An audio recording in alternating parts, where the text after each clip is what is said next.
ধূমপান, মদ্যপান ও মাদক সেবন স্বাস্থ্যের পক্ষে হানিকারক। ইহা বিভিন্ন রোগ ব্যাধির কারণ।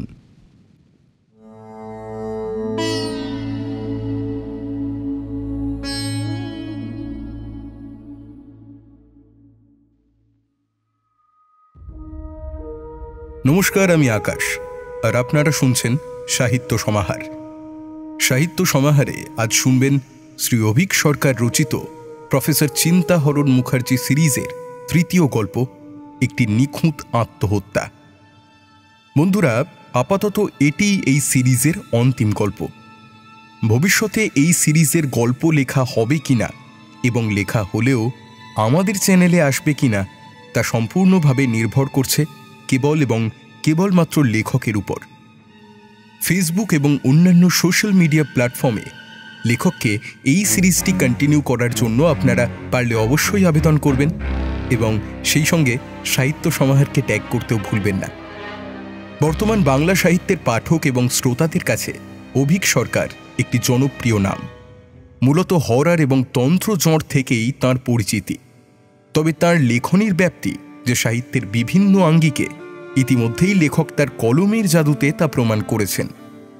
সৃষ্টি করেছেন তার নিজস্ব গোয়েন্দা চরিত্র চিন্তাহরণ মুখার্জিকে।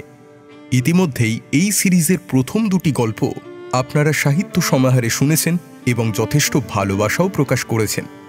যারা শোনেননি তাঁদের জন্য সিরিজের প্রথম দুটি গল্পের লিঙ্ক দেওয়া রইল গল্পের ডেসক্রিপশন বক্সে।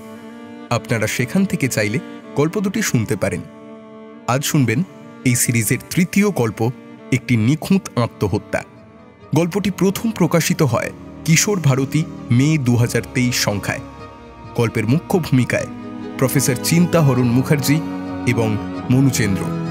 শুরু হচ্ছে আমাদের আজকের নিবেদন, অভিক সরকার রচিত প্রফেসর চিন্তাহরণ মুখার্জি সিরিজের গল্প, একটি নিখুঁত আত্মহত্যা।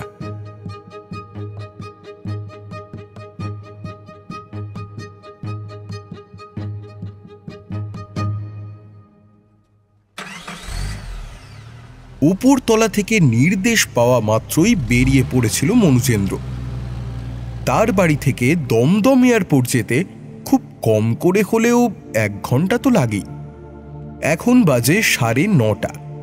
ফ্লাইট নামবে 11:30 নাগাদ। অন্তত ঘণ্টাখানেক সময় সে হাতে রাখতে চায়। প্রফেসর মুখার্জিকে রাজি করাতে এই সময়টা তার চাই। প্রফেসর মুখার্জি তাঁর লেক টাউনের বাড়িতে ড্রয়িং রুমের সোফায় আধশোয়া হয়ে একটা মোটকা মতো বই পড়ছিলেন, গডস অফ অ্যাজটেক সিভিলাইজেশন। মনুচেন্দ্রকে দেখে একগাল হেসে বললেন, আরে এসো এসো ব্রাদার, তারপর অনেক দিন পর হঠাৎ এই রাস্তায়। পথ ভুলে নাকি? আর লজ্জা দেবেন না স্যার, তবে আজ আর কাজ নিয়ে আসিনি, এমনি এলাম, একটু আড্ডা মারতে এলাম অনেকদিন পর। আসলে যাচ্ছিলাম এয়ারপোর্টে, একটা হাই প্রোফাইল ব্যক্তিকে রিসিভ করে তার বাড়ি অবধি পৌঁছে দিতে হবে। কিন্তু ওই শুনলাম ফ্লাইটটা ডিলে হয়েছে, তাই ভাবলাম যাওয়ার পথে একবার আপনার সাথে দেখা করেই যাই। বটে, তা সিআইডি তাহলে গোয়েন্দাগিরি ছেড়ে সিকিউরিটি এসকর্টের কাজও করছে? এ তো ভারী অদ্ভুত কথা শোনালে হে। তা কেসটা কি খুলে বলো তো বাপু। এই আপনি রমেশ সার্ভানানের নাম শুনেছেন তো? তিনি হচ্ছেন গিয়ে আমাদের দেশের একজন অন্যতম প্রতিরক্ষা বিজ্ঞানী। বিশেষ করে কম্পিউটার সায়েন্টিস্ট হিসাবে তার সমকক্ষ বিজ্ঞানী দেশে কেন বিদেশেও কমই আছে খুব। অত্যন্ত মেধাবী এই ভদ্রলোক জন্মেছিলেন কলকাতাতেই এক ওই তামিল পরিবারে। বাঁধিয়ে রাখার মতো একাডেমিক কেরিয়ার স্যার। উচ্চ মাধ্যমিকে মার্কাটারি রেজাল্ট করে চলে যান সোজা আইটিতে, কম্পিউটার সায়েন্স নিয়ে পড়বেন বলে। তারপর মাস্টার্স, পিএইচডি এইসব করে সোজা বিদেশে পাড়ি দেন। সবাই প্রথমে ভেবেছিল উনি বিদেশেই কোথাও একটা ইউনিভার্সিটিতে যোগটোগ দিয়ে অধ্যাপনা করবেন। কিন্তু রমেশ সার্ভানান কিন্তু অন্য ধাতুতে গড়া মানুষ। তিনি বিদেশের উজ্জ্বল ভবিষ্যতের হাতছানি সমস্ত কিছু সব উপেক্ষা করে দিয়ে ফিরে চলে আসেন দেশে এবং দেশের সুপার কম্পিউটিং প্রজেক্টে যোগ দেন। লোকে বলে আজকাল মহাকাশ গবেষণা বা মিলিটারি টেকনোলজিতে প্রতিবেশী দেশগুলির তুলনায় ভারতের এগিয়ে থাকার অন্যতম কারিগর হচ্ছে এই রমেশ সার্ভানান। এখন তিনি চেষ্টা করছেন কিভাবে আর্টিফিশিয়াল ইন্টেলিজেন্স আর মেশিন লার্নিংয়ের সাহায্যে ভারতের প্রতিরক্ষা ব্যবস্থার উন্নতি করা যায়। হেন রমেশ সার্ভানান এসেছেন কলকাতায়। এই 2 দিন থেকে ব্যাংককে চলে যাবেন একটা আন্তর্জাতিক সম্মেলনে যোগ দিতে। এমনিতেই শত্রুদের ডিফেন্স সায়েন্টিস্টদের উপরে হামলা করা নতুন কিছু ব্যাপার না, আর ভারতের শত্রু সংখ্যাও তো কম নয়। তাই রমেশ সার্ভানান স্বরাষ্ট্রমন্ত্রক থেকে একটা সিকিউরিটি কভার পেয়ে থাকেন।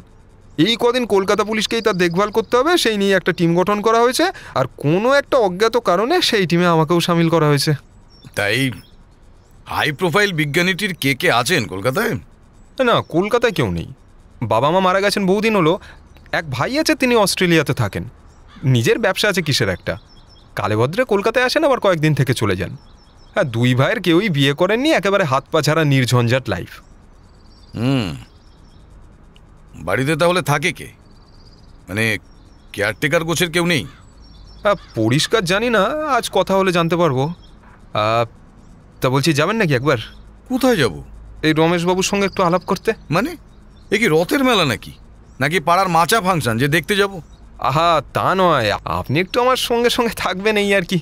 সে কি, কেন? সিকিউরিটি এজেন্সির থেকে খবর আসে যে সফরে রমেশ সার্ভানানের ওপর একটা অ্যাটাক হতে পারে। সে কলকাতায় না ব্যাংককে সেটা ঠিক বোঝা যাচ্ছে না। তাই স্থানীয় কলকাতা পুলিশ আর এই সিআইডিকে সতর্ক থাকতে বলা হয়েছে। নয়তো আপনি ঠিকই ধরেছিলেন, এসব কাজ সিআইডির নয়। তাই মনোজ স্যারের ইচ্ছা, আজ যখন রমেশ সার্ভানানকে ওর বাড়িতে নিয়ে যাওয়া হবে, তখন আপনি যেন একটু আমার সঙ্গে থাকেন। যদি কোথাও কোনো অসঙ্গতি চোখে পড়ে, তাহলে আপনি আমাকে জানাবেন, এই আর কি। এখানে বলে রাখা প্রয়োজন যে মনোজ চাকলাদার, এডিজি সিআইডি, হচ্ছেন সম্পর্কে প্রফেসর মুখার্জির ভাগ্নে। বেকায়দায় পড়লেই এডিজি সাহেব ক্ষুরোদার বুদ্ধির অধিকারী মামাবাবুটির শরণাপন্ন হন। মামাবাবুও আজ পর্যন্ত ভাগ্নে বাবুটিকে নিরাশ করেননি। বরেন মজুমদার খুনের মামলাই হোক কিংবা সাইবার জালিয়াতি, সবেতেই ভাগ্নে বাবুর পাশে তিনি দাঁড়িয়েছেন। মনুজেন্দ্রর মুখে সবটা শুনে প্রফেসর মুখার্জি আশ্চর্য হয়ে বললেন, দেখো, তোমার কথাবার্তা ক্রমেই বাংলা ক্রাইম থ্রিলারের মতোই অবাস্তব শোনাচ্ছে ভাইয়া। কলকাতা পুলিশ যথেষ্ট দক্ষ আর পেশাদার আরক্ষা বাহিনী। তারা যখন কারোর সিকিউরিটির দায়িত্ব নিয়েছে, আর তার উপর সেখানে সিআইডিও আছে, সেখানে আমার মতো একজন আদ্যন্ত সেলস মার্কেটিংয়ের প্রফেসর গিয়ে কোন ভ্যারেন্ডা ভাজবে শুনি? না হে বাবু, ও তোমাদের এডিজি সাহেবের মাথাটা বোধহয় একেবারেই খারাপ হয়ে গেছে। আমি ওসব ধ্যাসটা আমার মধ্যে নেই। কিন্তু প্রফেসর মুখার্জির কোনো জোরাপত্তি টিকল না। হাজার হোক ওপরওয়ালার নির্দেশ। মনুজেন্দ্র প্রায় জোর করেই প্রফেসর সাহেবকে গাড়িতে তুলে রওনা দিল এয়ারপোর্টের দিকে।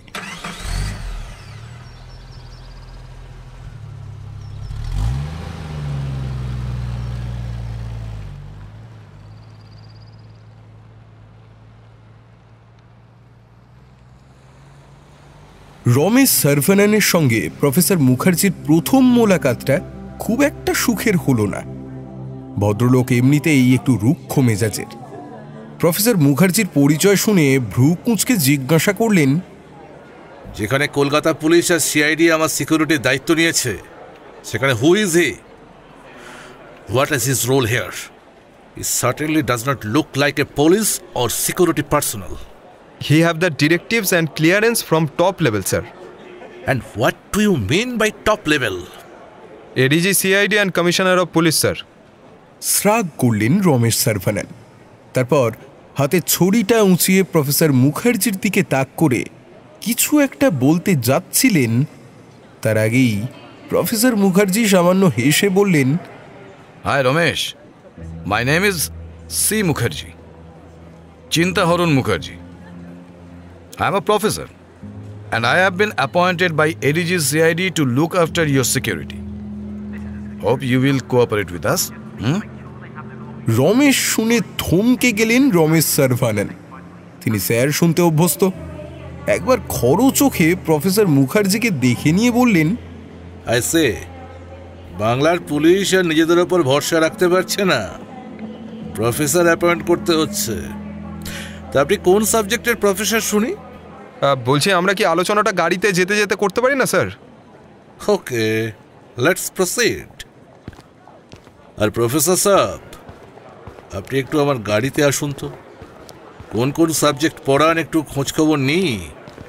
মনুজেন্দ্র তার গাড়িতে উঠে পড়ল।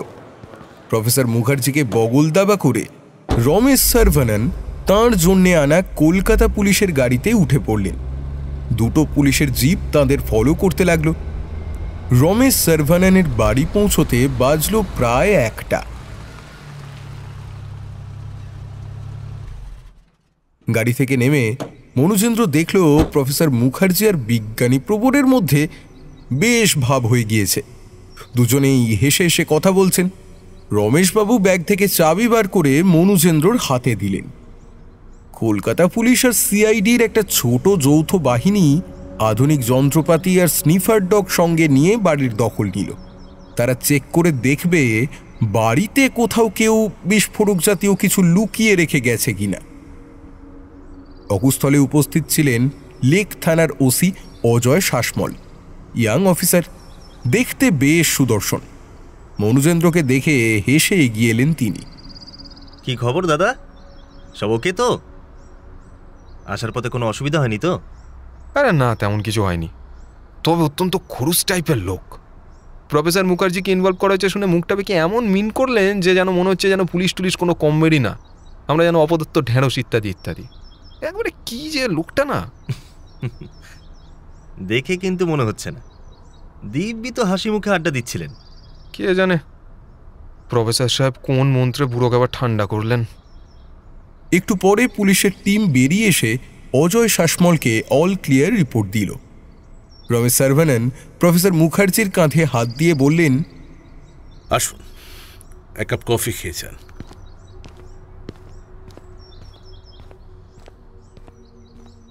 মনোজেন্দ্র আর অজয় ঘুরে ঘুরে ঘরগুলো দেখছিলেন। প্রফেসর মুখার্জি আর রমেশবাবু সোফায় বসে গল্প করছেন। বাকি পুলিশের টিম বাড়ির বাইরে নিজেদের পজিশন নিয়ে নিয়েছে। দোতলা বাড়ি, নিচে বসার জায়গা, কিচেন, লাইব্রেরি আর কমন টয়লেট, ওপরে 4টে শোবার ঘর, সবকটার সঙ্গেই অ্যাটাচ বাথরুম, ছিমছাম সাদামাটা অন্দরসজ্জা, বসার জায়গায় এল শেপের সোফা, উল্টো দিকের দেওয়ালে একটা 48 ইঞ্চির টিভি, দেওয়ালে এক বৃদ্ধ দম্পতির ছবি ঝুলছে। অনুমান করা যায় এঁরা রমেশ সার্ভাননের বাবা মা। বাবা মারা যান আমার গ্র্যাজুয়েশনের সময়, একটা হার্ট অ্যাটাক, সব শেষ। হাসপাতালে নিয়ে যাওয়ার টাইম অবধি পাওয়া যায়নি। আমার ভাই সুরেশ তখন +2 দেবে। মা খুব শকড হয়েছিলেন ঘটনাটাতে। তারপর তিনিও আর বছর 3 বেশি বাঁচেননি। আমি তখন বিদেশে একটা ইউনিভার্সিটিতে মাস্টার্স করার চান্স পেয়েছি। ভাইকে বললাম, তুইও চল আমার সঙ্গে, কিন্তু গেল না। ওর মাথায় তখন ব্যবসা করার ভূত চেপেছে। আমার মামা মামি থাকতেন অস্ট্রেলিয়াতে, ডেয়ারির ব্যবসা ছিল। তাতে ছেলে মেয়ে নেই, তারা সুরেশকে নিয়ে গেলেন ওখানে। ব্যাস, আমিও ঝাড়া হাত পা। প্রথমে ইউএস, তারপর কানাডা, তারপর দেশে ফিরে ব্যাঙ্গালোর। বাকিটা তো জানেনি। বাড়ি কি সেই থেকেই ফাঁকা পড়ে আছে? না না, তা কেন, আমি তো বছরে 2-1 বার আসি। সুরেশও আসে বছরে 1 বার করে। এই তো মাস 2 আগেই এসেছিল। আমি অবশ্য তখন ইসরায়েলে একটা ডিফেন্স অ্যাসাইনমেন্ট নিয়ে ব্যস্ত, তাই দেখা হয়নি। তবে আজকাল অনেকেই বলেছেন বাড়িটা বিক্রি করে দিতে। সাউথ ক্যালকাটায় লেকের পাশে এমন জমি ভ্যালুয়েশন বোঝেনি তো। অনেকেরই নজর আছে এই বাড়ির ওপর, কিন্তু আমি বা সুরেশ কেউই বেচার কথা ভাবিনি। আসলে কি বলুন তো, মা বাবার স্মৃতি তো, ঝট করে বিক্রি করতে মন চায় না। তাছাড়া আমরা 2 ভাই কেউই বিয়ে করিনি, বাচ্চা কাচ্চা নেই। এত টাকা নিয়ে আমাদের হবেটা কি? বাড়ির তাহলে দেখাশোনা কে করেন? কেন, শঙ্কর কাকা আছেন তো, এই বাড়ির কেয়ারটেকার। শঙ্কর সাধু, আমাদের শঙ্কর আঙ্কেল, বাবার আমল থেকে আমাদের বাড়িতে আছেন। আমি আর সুরেশ বলতে গেলে ওর হাতেই মানুষ। বাড়ির একটা চাবি ওর কাছেই থাকে। আমার বা সুরেশের আসার কথা হলে ঘরদোর পরিষ্কার করে রাখেন। শঙ্কর আঙ্কেল আর কিছুক্ষণের মধ্যেই এলেন বলে। But you haven't mentioned his name to us sir. দেখুন, আমরা কিন্তু আপনার জন্য কলকাতা পুলিশের ক্লিয়ারেন্স আছে এমন একজন হাউসকিপার অ্যাপয়েন্ট করেছি। That person will be here any moment. Not needed officer. Shankar uncle ছাড়া এই বাড়ির হাউসকিপিংয়ের জন্য আমার কাউকে দরকার নেই। But sir, I insist, officer. If you need security clearance for him, please get that done. কিন্তু আমার অন্য হাউসকিপার চাই না। অজয় শাসমল দ্রুত বাইরে গেলেন, বোধহয় তাঁর টিমকে আপডেট দিতে।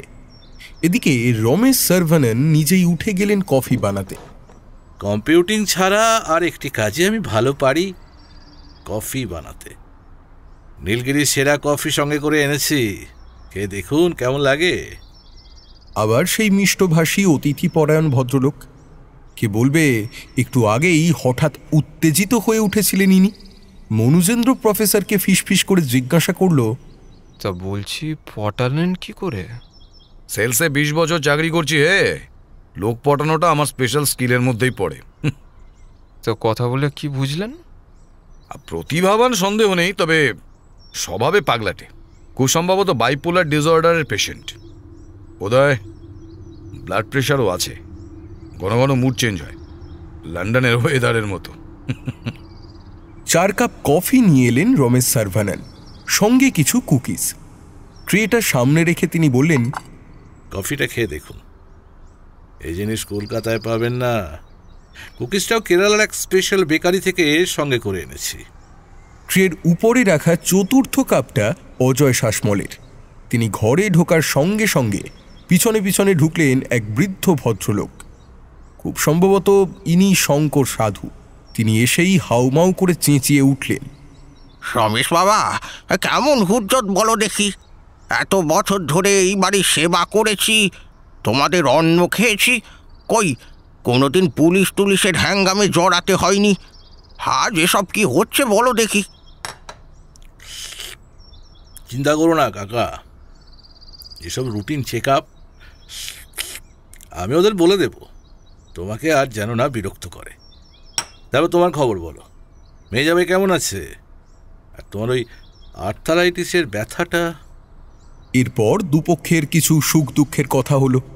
তার বেশিরভাগই বাকিরা বুঝলেন না। শঙ্কর সাধু কিছুক্ষণ পর চোখ মুছে উঠে গেলেন কিচেনের দিকে। বাকিরাও উঠে পড়লেন। পুলিশের লোকজন তাদের পজিশন নিয়ে নিয়েছে। আগামীকাল বিকেলে রমেশ সার্ভানন কলকাতা এয়ারপোর্টে যাবেন ব্যাংককের ফ্লাইট ধরতে। ততক্ষণ অবধিই তাদের ডিউটি। নীলগিরির কফির কথায় কেরালা সিনিক বিউটির কথা এসে পড়ল। সেখান থেকে আড্ডার মোড় ঘুরে গেল বন জঙ্গল আর গাছপালার দিকে। কথায় কথায় রমেশবাবু বললেন, আমাদের বাড়ির পেছনে একটা ছোট বাগান আছে, আমার মায়ের নিজের হাতে করা বাগান, এখনো বাঁচিয়ে রেখেছি। আমি আর সুরেশ, আমরা 2 ভাইয়েরই খুব বাগান করার শখ, দেখবেন নাকি? কিচেন থেকে শঙ্কর সাধু চেঁচিয়ে বললেন, বাগান কিন্তু পরিষ্কার করা হয়নি রমেশ বাবা, ঝোপঝাড়ে জঙ্গল হয়ে আছে একেবারে। ভ্রু কুঁচকে গেল রমেশ সার্ভাননের। কতকটা বিরক্ত মুখেই বললেন, কেন? বাগান তো রেগুলার পরিষ্কার রাখার কথা কাকা। শঙ্কর সাধু বেরিয়ে এলেন রান্নাঘর থেকে। আসলে মাস 2 আগে সুরেশ বাবা এসেছিল না, সঙ্গে করে বেশ কিছু নতুন নতুন গাছের চারা এনেছিল। কিছু নিজে পুঁতলো, কিছু আমি পুঁতলাম। আমায় বলল, কাকা এইবার তুমি আর এই বাগানে একদম ঢুকবে না। দাদার জন্যে কি বলে, হ্যাঁ হ্যাঁ হ্যাঁ হ্যাঁ সেরা প্রাইজ রেখে যাচ্ছি, ধাঁধা। দেখি দাদা এই গাছগুলো চিনতে পারে কিনা। আমি ওই জন্যে আর সেই থেকে বাগানে ঢুকিনি। বটে, সুরেশের এত সাহস হয়েছে যে আমাকে গাছের ব্যাপারে চ্যালেঞ্জ করে। দেখছি বেটা কি নতুন গাছ এনেছে।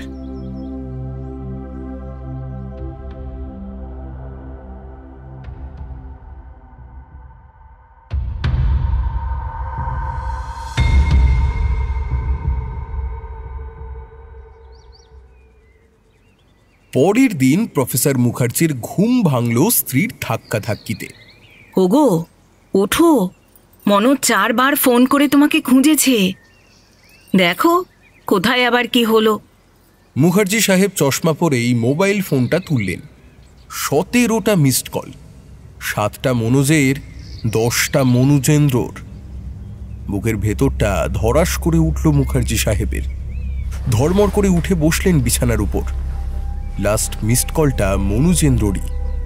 তাকেই প্রথম ফোনটা লাগালেন প্রফেসর মুখার্জি। একবার রিং হতেই ফোন তুলল সে।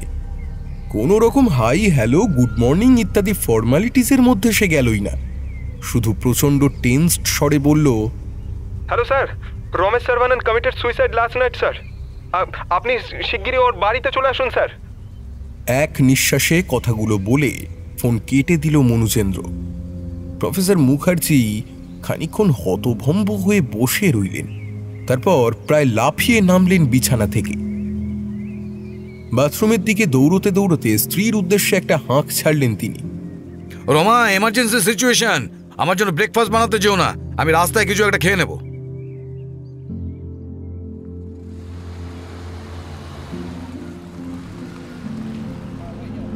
রমেশ সার্ভানেনের বাড়ির সামনে পৌঁছে মুখার্জি সাহেব দেখলেন পুলিশে কমান্ডোতে এলাকা পুরো ছয়লাভ। পুরো এরিয়াটা কর্ডন করে রাখা আছে। কৌতূহলী জনতার ভিড় উপচে পড়ছে সেখানে।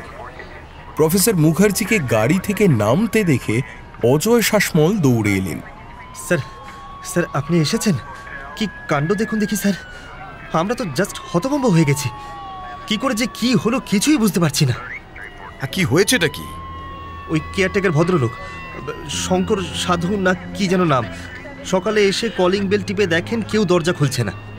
অনেকবার ডাকাডাকি করেও কেউ দরজা খুলছে না দেখে পাহারায় থাকা পুলিশের দল দরজা খুলে দেখে যে রমেশবাবু তার শোবার ঘরে সিলিং ফ্যান থেকে ঝুলছেন। প্রফেসর মুখার্জি দ্রুত পায়ে এগিয়ে গেলেন দরজার দিকে। সেখানে মনুজেন্দ্র গম্ভীর মুখে দাঁড়িয়েছিল। মুখার্জি সাহেবকে দেখে বলল, we are puzzle like anything sir, আজ জাস্ট ভাবতে পারছি না। ডেড বডিটা কোথায় মনুজেন্দ্র? এই একটু আগেই পোস্টমর্টমের জন্য নিয়ে গেছে। ভেতরে কে কে আছেন? পুলিশ কমিশনার বিশাল গোয়েল আর মনোজ স্যার। যাব? যান, তবে কিছু টাচ করবেন না যেন, এভিডেন্স নষ্ট হতে পারে। মনুজেন্দ্রর কথাটা শোনা মাত্রই প্রফেসর মুখার্জি তাকে প্রায় ধমকে উঠলেন। এভিডেন্স? এভিডেন্সের কথা উঠছে কেন? তোমরা কি এটাকে খুন বলে সন্দেহ করছো? সন্দেহ করাটাই তো আমাদের পেশা স্যার। মুখার্জি সাহেব আর কথা বাড়ালেন না। ভেতরে ঢুকে দেখলেন আরক্ষা বাহিনীর দুই বড় কর্তা সতর্কভাবে এক কোণে দাঁড়িয়ে নিচু স্বরে নিজেদের মধ্যে আলাপ আলোচনা করছেন। প্রফেসর মুখার্জিকে দেখে মনোজ চাকলাদার এগিয়ে এসে বললেন, আমরা বরং বাইরে কোথাও বসি, চলুন। এখানে বেশি লোক হলে অনেক এভিডেন্স মুছে যেতে পারে। ফিঙ্গারপ্রিন্ট আর ফরেন্সিক এক্সপার্টরা এলো বলে। মনুজেন্দ্রকে করা প্রশ্নটাই রিপিট করলেন প্রফেসর মুখার্জি। পাথরের মূর্তির মতো দাঁড়িয়েছিলেন কমিশনার বিশাল গোয়েল। তার টিমের নিরাপত্তার ঘেরাটোপ থেকে একজন এত বড় বিজ্ঞানী আত্মহত্যা করলেন, সেটা তিনি কিছুতেই হজম করতে পারছেন না। মনোজকে করা প্রশ্নের উত্তরটা তিনিই দিলেন। দেখুন প্রফেসর মুখার্জি, আমাদের কাছে ক্লিয়ার ইন্টেল ছিল ওর ওপর একটা অ্যাটাক হবে, আর হবে ওর এই কলকাতা ব্যাংকক ট্রিপের মধ্যে। সেখানে হঠাৎ করে যদি তিনি সেই টাইম পিরিয়ডেই আত্মহত্যা করে বসেন, তাহলে সেটা হজম করা একটু কষ্টকর হয়ে পড়ে, তাই না? পোস্টমর্টেম আর ফরেন্সিক রিপোর্ট এগুলো কবে পাওয়া যাবে? এত বড় হাই প্রোফাইল কেস, আশা করছি দিন তিনেকের মধ্যেই রিপোর্টের ব্যবস্থা করতে পারবো। কথা বলতে বলতে চারজনেই বাইরে বেরিয়ে এলেন। ততক্ষণে ফরেন্সিক টিম এসে গিয়েছে। প্রফেসর মুখার্জি গুটি গুটি পায়ে নিজের গাড়ির দিকে এগোলেন।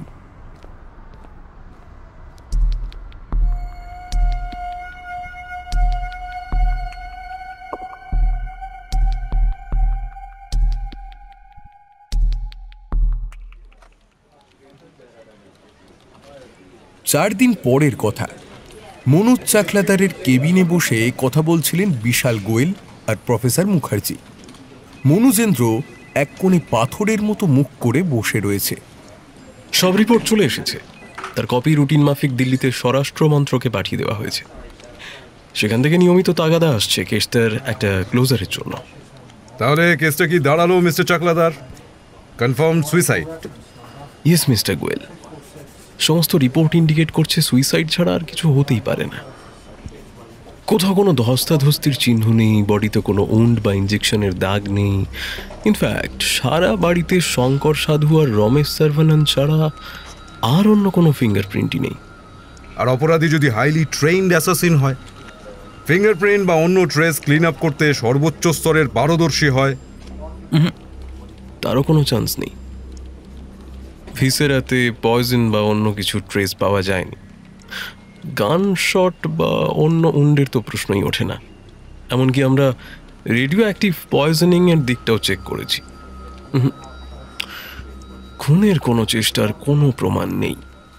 ওয়েল, কেসটা তাহলে কি দাঁড়ালো? কেসটা এই যে আমাদের কারোরই আর কিছু করার নেই। মিস্টার রমেশ সারভানান সজ্ঞানে সুস্থ শরীরে সিলিং ফ্যানে দড়ি ঝুলিয়ে আত্মহত্যা করেছেন। একেবারে প্রুভেন ফ্যাক্ট। অন্য কিছু হওয়ার কোনো চান্সই নেই। কিন্তু কেন? একটা লোক আগের দিন দুপুর অবধি সুস্থ স্বাভাবিকভাবে খোশ মেজাজে কথা বলেছে, আমাকে, অজয় শাসমলকে আর মনুচন্দ্রকে কফি করে খাইয়েছে, ঠাট্টাই আর কি করেছেন, আর রাতের মধ্যে এমন কি ঘটে গেল যে একেবারে গলায় দড়ি দিয়ে ঝুলে পড়লেন? না না, এরকম হওয়াটা কি একটু অস্বাভাবিক লাগছে না? না প্রফেসর মুখার্জি, মোটেও অস্বাভাবিক নয়। এরকম কেস পুলিশের কাছে রোজই গাদাগুচ্ছের আসে। দিব্যি হাসি খুশি লোক সকালে বাজারে গিয়ে দরদাম করে পাঁঠার মাংস কিনেছে, দুপুরে বউয়ের সঙ্গে সামান্য ঝগড়া করে রেল লাইনে গলা দিল। আবার ধরুন ইয়াং টিনেজার মেয়ে হই হই করে বেড়াচ্ছে, মা বাপ একটু বকেছে বলে অ্যাসিড খেয়ে নিল। এ তো হামেশাই হচ্ছে। আর এর তো একটা মেন্টাল সমস্যা ছিলই। মেন্টাল সমস্যা? সেটা কিরকম মিস্টার গোয়েল? আমি বলছি, রমেশ সারভানান বাইপোলার ডিসঅর্ডারের পেশেন্ট ছিলেন। থেকে থেকে ট্রিগার হয়ে যেতেন। বিশেষ করে কেউ যদি তার মতের সামান্যতম বিরোধিতাও করত, তাহলে তিনি পাগলের মতন বিহেভ করতেন। এই নিয়ে ওর কর্মস্থলেও অনেক অশান্তি হয়েছে। এই তো মাস ছয়েক আগে এক জুনিয়র সায়েন্টিস্টের টুঁটি টিপে ধরেছিলেন কি একটা বিষয় নিয়ে মতানৈক্যের জন্য। এই নিয়ে ডিপার্টমেন্টের এনকোয়ারিও বসেছিল ওর এগেনস্টেই। নেহাত দ্য গ্রেট রমেশ সারভানান বলেই সেবার কোনো মতে বেঁচে যান। আমরা ওর ফিজিশিয়ান আর অন্যান্য নিউরোলজি স্পেশালিস্টদের সঙ্গে কথা বলেছি। তাদের মতে সেই রাতে হয়তো কোনোভাবে ট্রিগার্ড হয়ে গিয়েই। কথাটা চারজনের মধ্যে অর্ধসমাপ্ত জিজ্ঞাসা চিহ্নের মতো ঝুলে রইল। মাথা নাড়লেন প্রফেসর মুখার্জি। এটি স্যার এগ্রিড, কিন্তু সব ক্ষেত্রেই তো একটা ট্রিগার থাকে। নিজের মাথায় বন্দুক ঠেকিয়েও ঘোড়াটা টেপার আগে আঙুলটা একটু থমকায়, আর সেই থমকানি পেরিয়ে ঘোড়াটা টিপতে একটা জোরদার কারণ লাগে। এখানে ওই কারণটা খুঁজে বার করে দেখা দরকার কি না? ভাগ্নে হলে কি হবে? সিআইডির এডিজিকে কখনোই নাম ধরে সম্বোধন করেন না প্রফেসর মুখার্জি। এই শিষ্টতাটুকু দোর্দণ্ড প্রতাপ ভাগ্নেও মেনে চলেন। তিনি গম্ভীর মুখে বললেন, সে আপনি বার করতে চাইলে বার করুন, কিন্তু করে লাভ কি? আহা, সবকিছু লাভ লোকসানের কথা ভেবে করা যায় নাকি স্যার? ধরে নিন একটা কৌতূহল মেটাতে চাইছি। আচ্ছা এডিজি স্যার, আপনারা কি রিপোর্ট ফাইনাল করে ফেলেছেন? নট ইয়েট প্রফেসর মুখার্জি, কিন্তু যা প্রেশার আসছে তাতে আজকালের মধ্যে একটা ক্লোজার করতেই হবে। আজকালটা কি 3-4 দিন বাড়ানো যায়? 3 জোড়া সপ্রশ্ন চোখ চেয়ে রইল প্রফেসর মুখার্জির দিকে। আমি একটু নিজের মতো করে ব্যাপারটা ইনভেস্টিগেট করতে চাই। অবশ্য তাতে যদি আপনাদের আপত্তি না থাকে তবেই। হ্যাঁ, যদি নেক্সট 3-4 দিনের মধ্যে আপত্তিকর কিছু খুঁজে বার করতে না পারি তাহলে কেস ক্লোজ করে দেবেন। ওকে? বিশাল গোয়েল আর মনোজ চাকলাদার নিজেদের মধ্যে দৃষ্টি বিনিময় করলেন। তারপর মনোজ বললেন, ওয়েল প্রফেসর মুখার্জি, আপনি যদি নিজের মতন করে কিছু খোঁজ খবর করতে চান তো করতে পারেন। And obviously unofficially, that's goes without saying. কি বলেন মিস্টার গোয়েল? প্রফেসর মুখার্জি আগেও বেশ কিছু ভেলকি দেখিয়েছেন। দেখা যাক এবারেও তেমন কিছু করতে পারেন কিনা। আমার কোনো আপত্তি নেই, আর দরকার পড়লে কলকাতা পুলিশের পক্ষ থেকে সব রকম সহায়তা দেওয়া হবে। গুড। তবে 4 নয়, 3 দিনের বেশি সময় দিতে পারছি না প্রফেসর মুখার্জি। 3 দিনের মধ্যে কিছু খুঁজে পেলে ভালো, নইলে এই কেস ক্লোজড। আর মনুজেন্দ্র, তুমি একটু হেল্প করো প্রফেসর সাহেবকে। তোমাদের তো শুনেছি ভালো জমে। এতক্ষণে মনুজেন্দ্র একটু হাসল। মিস্টার গোয়েল, ফরেনসিক আর বাকি যা যা রিপোর্ট আছে তার একটা করে কপি পাওয়া যাবে? অবশ্যই। আর কিছু? রমেশ সারভানানের ল্যাপটপ, ফোন, ট্যাব এসব পরীক্ষা করবার অনুমতি চাই। সরি, উনি দেশের ডিফেন্স সংক্রান্ত গবেষণায় যুক্ত ছিলেন প্রফেসর মুখার্জি। ওর ল্যাপটপ, ফোন বা ট্যাবে দেশের স্বার্থের সঙ্গে জড়িত এমন কোনো ডেটা থাকতেই পারে, এবং থাকবেই। ফলে সেসব আপনাকে দেখতে দিতে পারি না। যদি পুলিশের তদন্তকারী টিমের সামনেই দেখি? মাথা নিচু করে কি যেন একটা ভাবলেন কমিশনার বিশাল গোয়েল। তারপর বললেন, ওকে, ডান, আমি বলে দিচ্ছি। আর রমেশ সার্ভানান মারা যাওয়ার 3-4 দিন আগে থেকে মারা যাওয়ার দিন পর্যন্ত সমস্ত কলের ডিটেলস চাই। আপনাদের নির্দেশ ছাড়া সার্ভিস প্রোভাইডার ও জিনিস দেবে না। পেয়ে যাবেন। অলরেডি আমাদের টিম রমেশ সার্ভানানের মোবাইল, ল্যাপটপ, কল লিস্ট সব তন্ন তন্ন করে খুঁজে দেখেছে। কিছুই পাওয়া যায়নি যদিও, তবু আপনি যখন চাইছেন দেখতে, দেখুন, আমাদের আপত্তি নেই। আর কিছু? শঙ্কর সাধু আর ওই দিন পুলিশ টিমের যারা যারা পাহারায় ছিলেন তাদের সঙ্গে, পার্সোনাল ফিজিশিয়ানের সঙ্গে আর সহকর্মীদের সঙ্গে কথা বলতে চাই, বিশেষ করে যার গলা টিপে ধরেছিলেন। এইসব ডিটেলস মনুজেন্দ্রর কাছে আছে, পেয়ে যাবে। হ্যাঁ, ব্যাস, এতেই চলবে আপাতত। Thank you.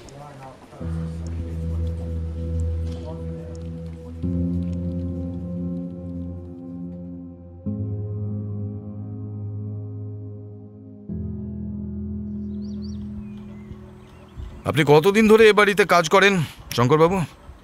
কথা হচ্ছিল শঙ্কর সাধুর কালীঘাটের একতলা ভদ্রাসনে বসে। সাদামাটা ছিমছাম বাড়ি, খোলা উঠোন ঘিরে 3টি শোয়ার ঘর, একটি ঘর কিচেন আর ডাইনিং হিসেবে ব্যবহৃত হয়। বাড়িতে আপাতত শঙ্করবাবু আর ওর স্ত্রী থাকেন। একটি মাত্র মেয়ে, তার বিয়ে হয়ে গেছে বছর 10। সে থাকে গুজরাটে। আগে 80 সাল থেকে রমেশ বাবার বাবা গোবিন্দন সার্ভানান আমাকে কাজে বহাল করেন। ওই তখন 1981 সাল। আমার বয়স তখন 25। রমেশ বাবার বয়স হবে এই 10-এর কাছাকাছি। সুরেশ বাবা আরও ছোট। সেই থেকে আমি সার্ভানান পরিবারের নুন খাই স্যার। গোবিন্দন স্যার মারা গেছেন আমার কোলে মাথা রেখে। ভানুমতী আম্মা আমায় নিজের মায়ের সমান দিদি ছিলেন। তিনি মারা যাওয়ার পর আমি হবিষ্যি করেছি স্যার। আম্মা মারা যাওয়ার আগে আমার হাত ধরে বলে গেলেন, শঙ্কর, তুই ছেলে দুটোকে দেখিস, ওদের তো আর কেউ রইল না। সেই আমাকে যে রমেশ বাবার মৃত্যু দেখতে হবে স্যার। প্রফেসর মুখার্জি ভদ্রলোককে খানিক সামলে ওঠার সময় দিলেন। তারপর নিষ্পৃহ স্বরে বললেন, সেদিন আমরা কফি খেয়ে বেরিয়ে যাওয়ার পর কি কি হলো এক এক করে বলে যান তো। সেই দিন সবাই চলে যাওয়ার পর আমি রান্নাঘরে ঢুকি রাতের খাবার করতে। রমেশ বাবা পোশাক বদলে এসে আমার সঙ্গে খানিকক্ষণ গপ্প করলো। তারপর আগাছা কাটার বড় কাঁচি নিয়ে নেমে যায় বাগান পরিষ্কার করতে।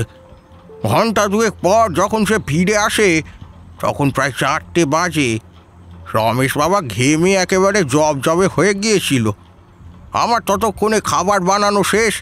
তা আমি বাগানে উঁকি মেরে দেখলাম বাগান প্রায় সাফ হয়ে এসেছে, কেবল বাউন্ডারির শেষে বেড়ার অংশটুকু বাকি। তা রমেশ বাবা হেসে বলল, সুরেশ খুব চালাক হয়েছে, বুঝেছ। অস্ট্রেলিয়া থেকে এমন এমন গাছ এনে লাগিয়েছে যার অর্ধেক আমি চিনি না। গুগল লেন্স থেকে ফটো তুলে চিনতে হচ্ছে। তবে মাঝে মাঝে গুগলও ফেল মেরে যাচ্ছে। এমন রেয়ার গাছ জুটিয়েছে হতচ্ছাড়া। এসব কোত্থেকে জোটালো কি জানে। দাঁড়াও, বেটাকে ফোন করি। এই বলে সে সুরেশ বাবাকে কল করলো। অস্ট্রেলিয়াতে তখন বোধহয় সকাল। তার 2 ভাইতে খুব হাসি ঠাট্টা হলো। তারপর রমেশ বাবা আমায় বলল, তুমি এবারে বাড়ি যাও কাকা।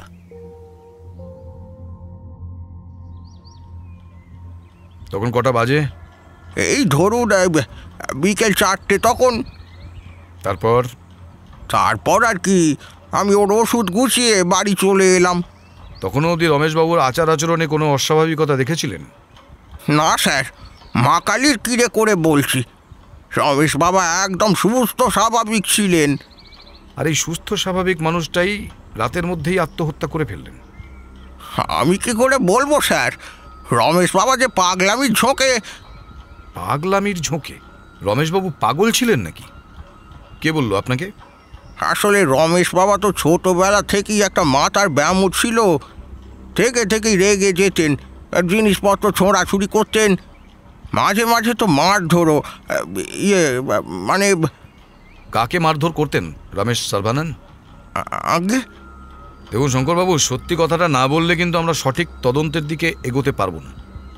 আগে রেগে গেলেই নিজের মা বাবা আর সুরেশ বাবাকে বেধড়ক পেটাতেন রমেশ বাবা। তারপর অনেক ওষুধপত্র ডাক্তার দেখিয়ে রমেশ বাবাকে ঠিক করা হয়। তবে ডাক্তারবাবু বলেই দিয়েছিলেন এই রোগ কোনোদিনও সারবে না, ওষুধ খেলে সামলানো যাবে এই যা। কোন ডাক্তার কিছু জানেন? সে তো অনেক দিন আগের কথা বাবু, কোনো ডাক্তার মনে নেই। গড়িয়াহাটায় বসতেন এইটুকু মনে আছে। তবে মাঝে নাকি বেড়েছিল খবর পেয়েছিলাম, আপিসে কার নাকি গলা টিপে ধরেছিলেন। পরে বোম্বের কোন ডাক্তারকে দেখিয়ে একটু সুস্থ হয়েছিলেন শুনেছি। কোন ডাক্তার? সে তো জানি না স্যার, সুরেশ বাবা বলতে পারবে হয়তো। সুরেশ সার্ভানানকে দেখতে একদম দাদার মতো, শুধু গায়ের রংটা এক কোঁচ বেশি ফর্সা। খুব সম্ভবত অস্ট্রেলিয়াতে দীর্ঘদিন কাটানোর ফল। দাদার মৃত্যুর খবর পেয়েই ফ্লাইট বুক করেন তিনি।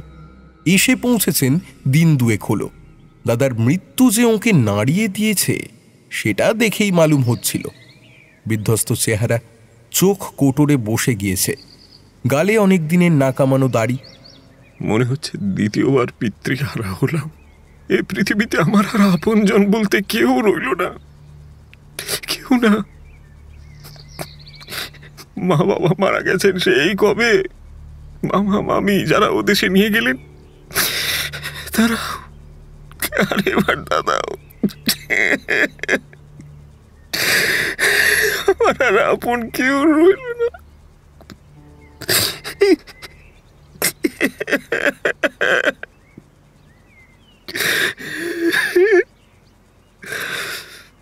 আপনার কিসের ব্যবসা ও দেশে? হ্যাঁ, ব্যবসা। আমি বেসিক্যালি একজন টিম্বার মার্চেন্ট। মামার ব্যবসা আমি আরো বড় করেছি। আমাদের স্টারমার্ক গ্রুপের যথেষ্ট সুনাম আছে। গোটা সাউথ ইস্ট এশিয়া জুড়ে বিভিন্ন দেশে আমাদের ব্যবসা হয়। আপনার দাদার এই আত্মহত্যার ব্যাপারে কিছু আলোকপাত করতে পারেন? কি আর বলি বলুন, তবে নিজের দাদা বলে বলছি না, অমন প্রতিভাবান মানুষ আমি আর দ্বিতীয়টি দেখিনি। কিন্তু তাহলেও বা কি হবে, ছোট থেকে বাইপোলার ডিসঅর্ডারের শিকার। হঠাৎ করে উত্তেজিত হয়ে ওঠা, জিনিসপত্র ভাঙচুর করা, মানে নিজের হাতের শিরা পর্যন্ত কেটে ফেলা, এসবও করেছে ও। তারপর তো ডাক্তার দেখিয়ে ঠিক ছিল, তো মাঝে মধ্যে মেজাজ হারিয়ে গেলে এমন এমন কাজ করে ফেলতো যে ভাবা যায় না। হ্যাঁ, শুনেছি কোনো এক জুনিয়রের নাকি গলা টিপে ধরেছিলেন। তারপর নাকি বোম্বের কোন ডাক্তারকে দেখিয়ে ঠিক ছিলেন। তা কোন ডাক্তার একটু বলতে পারবেন?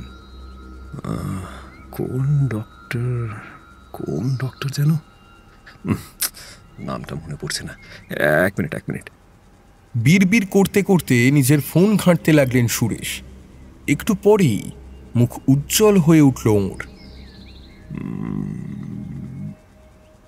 এই যে ডক্টর যশরাজ দেশমুখ, পাওয়াই হিরানন্দানি হসপিটাল। লিখুন, নাম্বারটা লিখুন। মনুজেন্দ্র নিজের মোবাইলে নম্বরটা সেভ করে নিল, যদিও সে জানে প্রফেসর মুখার্জির এই নম্বর দরকার পড়বে না। একবার শোনার সঙ্গে সঙ্গেই 10টা ডিজিট ওর মস্তিষ্কের কোষে গেঁথে গিয়েছে।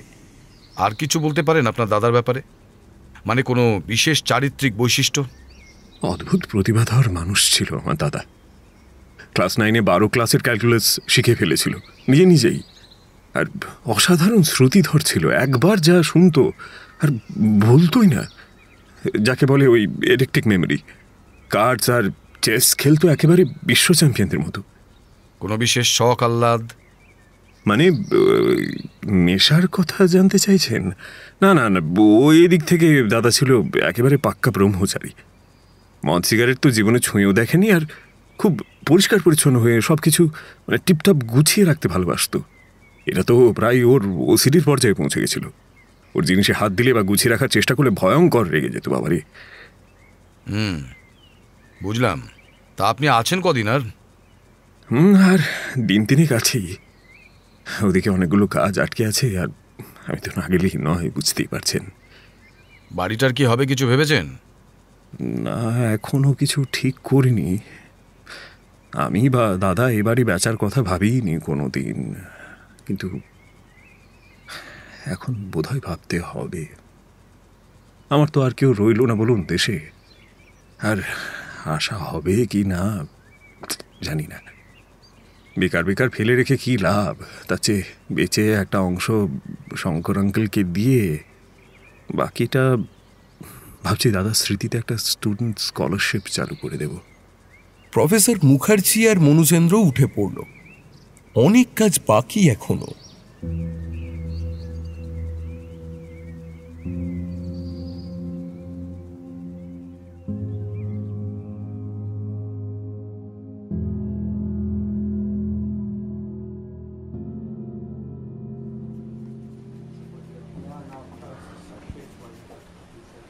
সরকারি ফরেন্সিক বিশেষজ্ঞ বটকৃষ্ণ পাল মুখার্জিকে দেখেই দুহাত কপালে প্রণামের ভঙ্গিতে ঠেকালেন। জয় গৌরনীতাই। যবে থেকে এডিজি স্যার বলেছেন আপনি আসতে পারেন, অপেক্ষা করে আছি কবে দেখা হবে স্যার। এত এত অধীর আগ্রহের কারণটা কি? আমি দেখতে চাই এই সাদামাটা আত্মহত্যার কেস থেকে প্রফেসর মুখার্জি ম্যাজিশিয়ানের টুপির মধ্যে থেকে খরগোশ বার করার মতন কোন ক্রিমিনালকে টেনে বার করে আনেন। আপনি শিওর এটা একটা আত্মহত্যার কেস? 100% sir. No bullet, no poison, no bloodshed, একদম ক্লিন অ্যান্ড ক্লিয়ার গলায় দড়ি দিয়ে ঝুলে পড়ার কেস স্যার। তা ভিসেরাতে কি কি পেয়েছেন? কিছু খাবারের অবশেষ আর ওষুধ, সেও নর্মাল ওষুধ রমেশ সার্ভানান যা খেতেন, আমরা মিলিয়ে নিয়েছি স্যার। আর কিছু নজরে পড়ার মতো অস্বাভাবিক কিছু? না, তেমন কিছু নয়। নাকে রক্ত জমেছিল, যেটা গলায় দড়ি দিলে অনেক সময় হতে পারে। ব্রঙ্কিয়াল ট্র্যাক একটু অস্বাভাবিক ফুলে গেছিল, আর হাতের চেটও একটু লালচে হয়েছিল। সম্ভবত কোনো অ্যালার্জির ফল। সম্ভবত কোনো অ্যালার্জি বলতে? ওখানে খুব সূক্ষ্ম সূক্ষ্ম কিছু রোঁয়া পেয়েছি, ওই লাউ গাছের পাতায় বা শুঁয়োপোকার গায়ে যেমন রোঁয়া থাকে ঠিক তেমন। সেগুলো পরীক্ষা করে দেখেননি? না স্যার, লাউ পাতা বা শুঁয়োপোকা দিয়ে আজ অবধি কাউকে খুন করতে দেখিনি বা শুনিনি বলে। আর কোনো অ্যানোমালি, ব্লাডে কোনো টক্সিক সাবস্টেন্স? না, নাথিং স্যার। হাতের কাছে খুব অল্প মাত্রায় কিছু পেপটাইড পেয়েছি বটে, তবে তার পরিমাণ এতই কম যে আরামসে অগ্রাহ্য করা চলে। চোখ বন্ধ করে কিছুক্ষণ বসে রইলেন প্রফেসর, তারপর বললেন, আমি যদি আপনার জায়গায় থাকতাম পালমশাই, তাহলে ওই পেপটাইডটা কি বস্তু একবার পরীক্ষা করে দেখতাম। আপনি বলছেন ভদ্রলোকের হাতের চেটো লালচে হয়ে গেছিল, ব্রঙ্কিয়াল ট্র্যাক ফুলে গিয়েছিল, ডেফিনেটলি কোনো অ্যালার্জিক রিয়াকশনের ফল। সেটা তো ওই রোয়া রোয়া বস্তুটা থেকেও হতে পারে। নিশ্চয়ই পারে স্যার, কিন্তু তা দিয়ে খুন করা একেবারেই অসম্ভব। আরে সেখানেই তো আমার আপত্তি পালমশাই। আপনি কেবলমাত্র সম্ভাব্য খুনের লক্ষণগুলোই খুঁজছিলেন, তাই আপনার মতে মৃত্যুর কারণ হতে পারে না এমন সব তথ্যগুলো আপনি অগ্রাহ্য করেছেন। আপনি সত্যিটা খুঁজছিলেন না। আই এগ্রি স্যার, কিন্তু এটা তো একটা সিম্পল আত্মহত্যার কেস। কোথাও কোনো ফিঙ্গারপ্রিন্ট নেই, কোনো পয়জন বা বুলেট বা রেডিও অ্যাক্টিভ সাবস্টেন্সের উল্লেখ নেই। সেখানে একটা সামান্য অ্যালার্জি নিয়ে মাথা ঘামাতে যাব কেন স্যার? কে জানে, হয়তো আপনার কথাই সত্যি। চলি তাহলে, একবার ভবানী ভবন যেতে হবে ওই খরগোশের খোঁজেই। বেরোতে না বেরোতেই মনুজেন্দ্রর ফোন। হ্যাঁ স্যার, আপনাকে অনেকক্ষণ ধরে ট্রাই করছিলাম, কিছুতেই পাচ্ছিলাম না। আজকাল অনেকেই আমার জন্য এমন ব্যাকুল কেন হয়ে উঠেছে বলো তো মনু? ওদিকে বটকৃষ্ণ পাল, তারপরে তুমি, ব্যাপারটা কি? রমেশবাবুর একেবারে পাশের বাড়িটা হচ্ছে অনুপম ঘোষ বলে এক ভদ্রলোকের। দুই প্রতিবেশীর মধ্যে মনে হয় খুব একটা সদ্ভাব ছিল না, তো ইনি আজ থানায় এসেছিলেন অজয় শাসমলের সঙ্গে দেখা করতে। রমেশবাবুর আত্মহত্যা নিয়ে কিছু কথা বলতে এসেছিলেন, তো অজয় শাসমল সোজা বলেছে ওনাকে যে আমাকে ফোন করে নিতে। বটে, একবারে পুলিশের কাছে যখন পৌঁছে গেছেন তখন নিশ্চয়ই কোনো আর্জেন্ট কথাই হবে। হ্যাঁ, বাই দ্য ওয়ে, তোমাদের কোম্পানি দুপুরবেলা ব্রাহ্মণ সেবার কি ব্যবস্থাটা কেমন? গড়িয়াহাটের বাঙাল হেঁসেলের সর্ষে ইলিশ খেয়েছো কখনো? ব্রাহ্মণ সেবা যথোপযুক্ত হলে কি হবে, প্রফেসর মুখার্জিকে কিন্তু হতাশ হতে হলো। যে খবরের আশায় এদিকে এসেছিলেন তার কিছুই হলো না। অনুপম ঘোষের বয়স 70-এর কাছাকাছি, হাইট 5 ফুট, রোগা ফর্সা চেহারা, মাথায় মস্ত বড় টাক আর চোখে মুখে একটা কুটিল ধূর্ততার ভাব। দুজনকে আপ্যায়ন করে বসালেন, চায়ের অর্ডার নিলেন, তারপর হাসি মুখে বললেন, আপনারাই রমেশের আত্মহত্যার কেসটা দেখছেন না? আত্মহত্যা না হত্যা বলাটা মুশকিল, তবে আপাতত অস্বাভাবিক মৃত্যুর কেস বলাই ভালো। হ্যাঁ, এবার বলুন অজয়কে কি জানাতে গিয়েছিলেন? সিংহ রাশি, সিংহ লগ্ন, লগ্ন চাঁদা ছেলে ছিল রমেশ, কিন্তু হলে কি হবে? ষষ্ঠে বসে আছে বক্রী বুধ, বুধই আবার সিংহ লগ্নের মারক গ্রহ। অস্বাভাবিক মৃত্যু তো কপালে লিখে নিয়েই এসেছিল ছেলেটা। মিস্টার ঘোষ, আমরা কিন্তু এখানে রমেশ সার্ভানানের কুষ্টি বিচার করতে আসিনি। আপনি কি বলতে গিয়েছিলেন থানায়, কি বলতে চেয়েছিলেন সেইটা আমাদের পরিষ্কার করে বলুন। নিশ্চয়ই মিস্টার মনুজেন্দ্র, সেটা বলবো বলেই তো ডেকেছি। আসলে কি জানেন তো, বড় অভিশপ্ত জীবন ছেলেটা। মাথার গন্ডগোল হলে যা হয় আর কি, রাগারাগি, জিনিসপত্র ছোঁড়াছুঁড়ি, ভাইয়ের গলা টিপে ধরা, কি করেনি ছোটবেলায়। বহু কষ্টে ওর বাপ ওকে ডাক্তার দেখিয়ে থেরাপি করিয়ে সুস্থ জীবনে ফিরিয়ে আনে। এমনকি একটা সময় তো ওর মা ওকে বাড়ি থেকে বেরোতেই দিত না। মনুজেন্দ্র আবার মুখ খুলতে যাচ্ছিল, প্রফেসর হাত তুলে থামালেন। এবার যদি কাজের কথাটা বলেন ঘোষমশাই। আমার কি মনে হয় জানেন, এর পিছনে একটা পারলৌকিক রহস্য আছে। কোনো প্রেতজনিপ্রাপ্ত অতৃপ্ত আত্মার শিকার হয়েছে রমেশ। কথাটা শোনা মাত্র দুজনেই এত অবাক হয়ে গেল যে অনেকক্ষণ মুখই খুলতে পারল না। একসময় মনুজেন্দ্র খুব ঠান্ডা গলায় বলল, তা এরকম মনে হওয়ার কারণ? সেই রাতে আমি একটা আশ্চর্য ঘটনা দেখি, বুঝলেন? সেটা বলবো বলেই ওসি সাহেবের কাছে যাওয়া। আমার দোতলার জানালা থেকে ওদের বাড়ির অনেকটাই দেখা যায়, কিন্তু সন্ধেবেলা জানালায় বসে হাওয়া খাচ্ছি, দেখি শঙ্কর বেরিয়ে গেল। তারপর রমেশকে দেখলাম একটা পাজামা আর টি শার্ট পরে বাগানে ঢুকতে, হাতে মোবাইল, থেকে থেকে নিচু হয়ে মোবাইলে টর্চ জেলে কী সব দেখছে। এই করে করে একদম শেষে পাঁচিলের কাছে কি একটা দেখে দাঁড়ালো। নিচু হয়ে কিছু একটা পরীক্ষা করলো মনে হলো। তারপর হঠাৎ উঠে দাঁড়িয়ে দ্রুত ঘরের মধ্যে চলে গেল। একটু পর দেখি ওদের দোতলা জুড়ে রমেশ ছুটে বেড়াচ্ছে। দেখলাম মানে জানালা সার্সি দিয়ে যতটুকু দেখা যায় আর কি, সেই ভূতগ্রস্ত পাগলের মতো ছুটোছুটি। একবার এই ঘর আর একবার ওই ঘর, আর তার সঙ্গে প্রবল হাঁচির শব্দ, সে প্রায় বোমা ফাটার মতো আওয়াজ। আমি তো ভাবলাম আবার বুঝি মাথার ব্যামোটা ফিরে এলো, একবার গিয়ে দেখি। তারপর আবার ভাবলাম আমারও তো বয়স কম হলো না, এখন যদি আমার গলা টিপে ধরে তাহলেই গেছি আর কি। একটু পর অবশ্য ছোটাছুটি বন্ধ হলো, আর সারা শব্দ নেই। আমিও সরে এলুম। পরদিন সকালে শুনি এই অবস্থা। টান টান হয়ে উঠে বসলেন প্রফেসর মুখার্জি, উত্তেজিত স্বরে বললেন, এটা আগে বলেননি কেন? কাকে বলবো? কেউ জিজ্ঞেস করলে তো বলবো, আগ বাড়িয়ে পুলিশকে জানিয়ে আমার লাভ। আজ তাহলে ওসি সাহেবের কাছে গেছিলেন কেন? সেই থেকে পাড়ায় ভূতের উপদ্রব শুরু হয়েছে স্যার। বাড়ি বাড়ি ঘুরে বেড়ায় এমন বেশ কিছু বেড়াল মারা গেছে।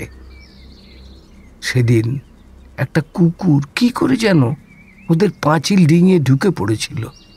তারপর সারা রাত তার কান্নায় কেউ ঘুমোতে পারেনি। সকালে শুনলাম লেকের পাশে কোথায় নাকি বডি পাওয়া গেছে। উঠে পড়লেন দুজনে। মনুজেন্দ্র নিজের ভিজিটিং কার্ডটা বাড়িয়ে দিয়ে বলল, আপনি নজর রাখতে থাকুন মিস্টার ঘোষ, নতুন কিছু জানতে পারলে আমাকেও জানাবেন। বাইরে বেরিয়ে প্রফেসর মুখার্জি বললেন, ঘাঘু লোক। কেন বুঝলে না, ভূতের বাড়ি বলে একটা বদনাম ছড়াতে পারলে বাড়িটা সস্তায় কিনতে এর একটু সুবিধে হয়। সেইটের পথ সুপ্রশস্ত করতেই পুলিশের কাছে যাওয়া। তার মানে স্যার ভদ্রলোক যে কথাগুলো বললেন সব মিথ্যা? না, সব সত্যি। এবার ঝট করে গাড়িটা তোমাদের অফিসের দিকে চালাও তো বাবু। তোমাদের সাইবার বাবু আবার আমার অপেক্ষায় বসে আছেন।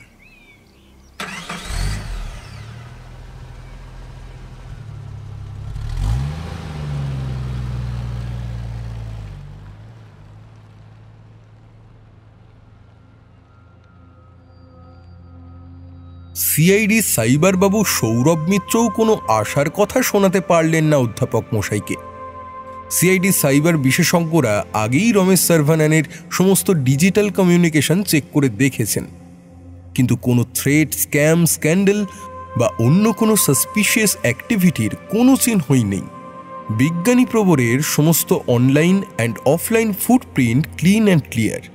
দৃশ্যতই হতাশ হলেন প্রফেসর মুখার্জি। উনি ভেবেছিলেন সেই রাতে এমন কিছু ঘটেছিল যা রমেশবাবুকে বাধ্য করেছিল আত্মহত্যার পথ বেছে নিতে। ব্ল্যাকমেইল, হানি ট্র্যাপ, অনেক কিছুই হতে পারে, কিন্তু এখানে তেমন কিছুরই ট্রেস পাওয়া যাচ্ছে না। ওর ফোনে লাস্ট কি ছবি নেওয়া হয়েছিল দেখানো যাবে? মিত্তির মশাই মোবাইলের পিকচার গ্যালারি খুলে দেখালেন কয়েকটা গাছের ছবি, সার্ভানানের বাড়ির বাগানের। অন্ধকারে নেওয়া হলে কি হবে, ছবি কিন্তু চমৎকার। দামি ফোনের ক্যামেরা হলে যা হয়। ছবিগুলো নিজের ফোনে ট্রান্সফার করলেন প্রফেসর মুখার্জি। এমনিতে এসব আইনে আটকায় বটে, তবে মাস 6 আগে একটা সাইবার ফ্রডের কেসে দুজনের মধ্যে আলাপ হয়ে ব্যাপারটা বেশ ঘনিষ্ঠ পর্যায়ে পৌঁছেছে। এরপর প্রফেসর রমেশবাবুর বাড়ি থেকে সিজ করা সমস্ত আইটেমের লিস্টটা চাইলেন। মন দিয়ে খুঁটিয়ে দেখে উঠে পড়লেন। বোধহয় বুনো হাঁসের পেছনেই ছুটছি মনু। এক কাজ করো, এই সিজার লিস্টটা আমাকে 1 কপি জেরক্স করে দাও দেখি। আমি বাড়ি যাই এখন, ভেবে দেখি কেসটা কোনো মেরিট আছে কিনা। এনিওয়ে, কালই তো তোমার এডিজি সাহেবের দেওয়া টাইমলাইন শেষ হচ্ছে। যাওয়ার আগে একবার এডিজি সাহেবের ঘরে ঢুঁ মেরে গেলেন প্রফেসর। ভাগ্নে মশাইকে একটা ইম্পর্টেন্ট কাজের কথা বলতে হবে। বাড়ি ফিরতে ফিরতে সন্ধে হয়ে গেল প্রফেসর মুখার্জির। সারাটা রাস্তা ভাবতে ভাবতে এসেছেন তিনি। কোথাও কিছু একটা গন্ডগোলের ইঙ্গিত তিনি পাচ্ছেন, কিন্তু কিছুতেই সেটা স্পষ্ট হয়ে সামনে আসছে না। কিসের রোঁয়া ছিল রমেশ সার্ভানানের হাতে? সন্ধেবেলা বাগানে কি দেখে চমকে উঠেছিলেন তিনি? ছোটাছুটি বা করছিলেন কেন? তাছাড়াও আরও একটা অসঙ্গতি প্রবীণ অধ্যাপকের অবচেতনে ঘাই মারছে, কিন্তু সেটা যে ঠিক কি কিছুতেই ধরতে পারছেন না তিনি। তাই মনে মনে অস্বস্তিটাও ক্রমে বেড়েই চলেছে। কি মনে হতেই হাতে মোবাইলটা তুলে নিলেন প্রফেসর।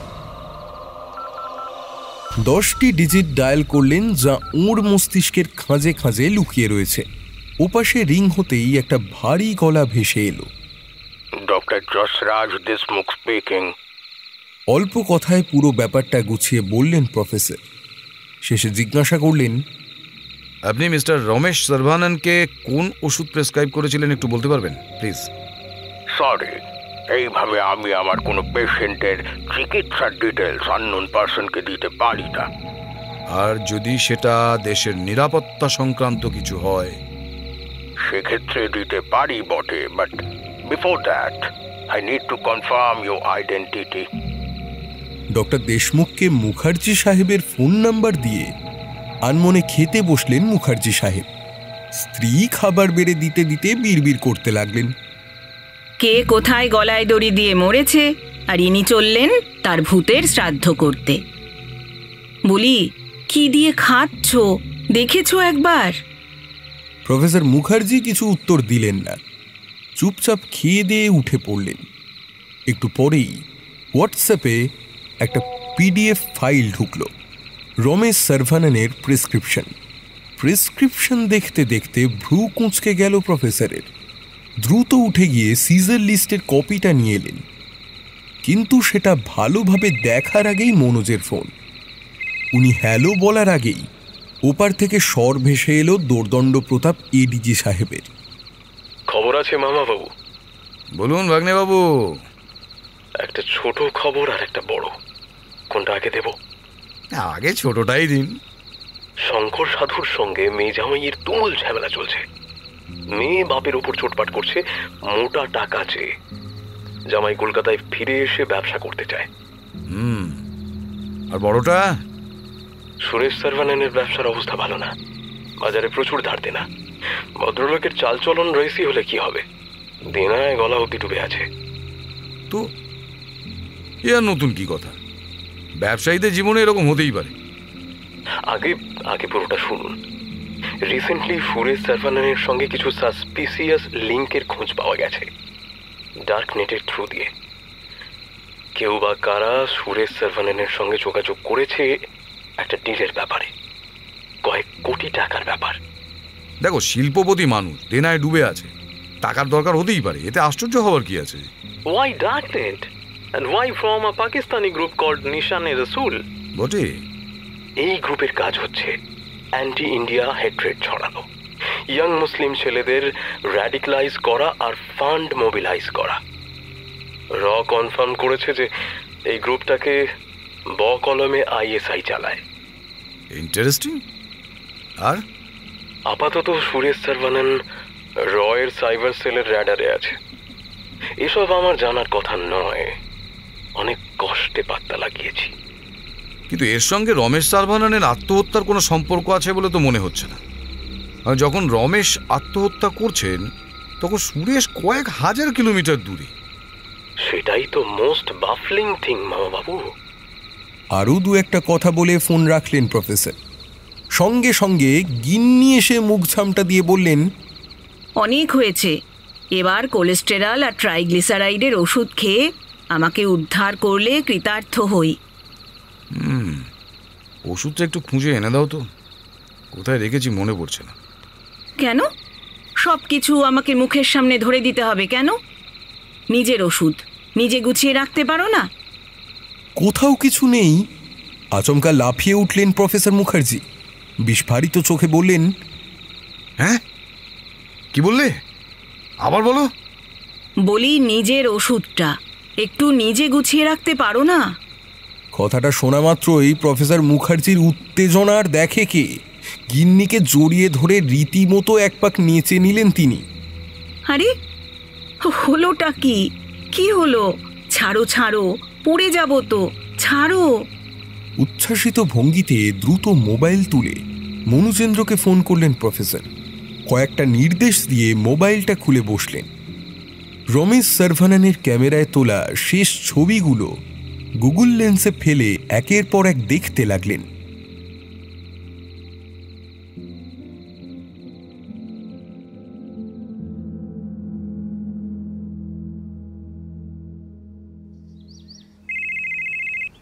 সকাল সকাল ঘুমটা ভাঙল মনুজেন্দ্রর ফোনে। চিড়িয়া ধরা পড়েছে স্যার। ভোরবেলা ট্যাক্সি করে এয়ারপোর্টের দিকে যাচ্ছিলেন বাবু।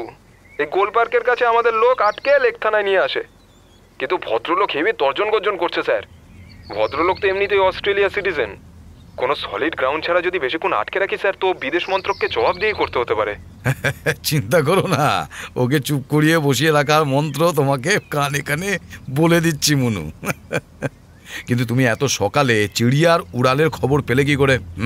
ওই দা গ্রেট অনুপম ঘোষ ভদ্রলোক ভোর 5টায় ফোন করে আমাকে বলেন যে সুরেশবাবু নাকি তার বাগানের বেশ কিছু গাছ নাকি কেরোসিন তেল ঢেলে জ্বালিয়ে পুড়িয়ে দিচ্ছেন। ব্যাপারটা ওকে স্ট্রাইক করাতে আমাকে জানান। আমি লেক থানাকে সঙ্গে সঙ্গে বলি যে ওখান থেকে এয়ারপোর্টে যাওয়ার সমস্ত রাস্তা ব্লক করতে। অজয় শাসমলের কাছে সুরেশ সার্ভানেনের ছবি ছিলই, তো পুলিশের আইডেন্টিফাই করতে তেমন কিছু অসুবিধা হয়নি। বাহ, এবার দুজন পুলিশ পাঠাও মিস্টার শঙ্কর সাধুকে তুলে আনতে। সে কি? আগে হ্যাঁ, উনিও সমান দোষে দোষী। আর এডিজি সাহেবকে নিশ্চয়ই জানিয়েছ? হ্যাঁ, সে আর বলতে স্যার, উনি আর কমিশনার সাহেব অন দ্য ওয়ে। আপনি তাড়াতাড়ি আসুন স্যার, নইলে ভদ্রলোক যেমন ক্রুদ্ধ পাইথনের মতো ফোঁস করছেন, সামলানো সত্যি মুশকিল হয়ে দাঁড়াচ্ছে। এই যে কোনো মুহূর্তে অস্ট্রেলিয়ান এম্বাসি থেকে ফোন এলো বলে স্যার। বললাম তো, সে নিয়ে চিন্তা করো না।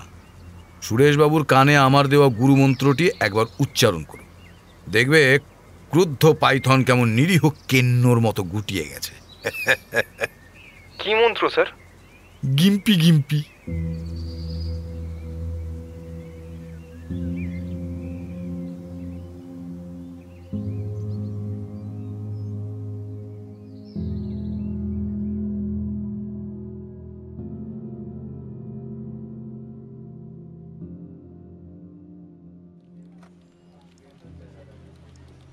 সুরেশ সারবানান প্ল্যানটা ফেলেছিলেন ভালোই।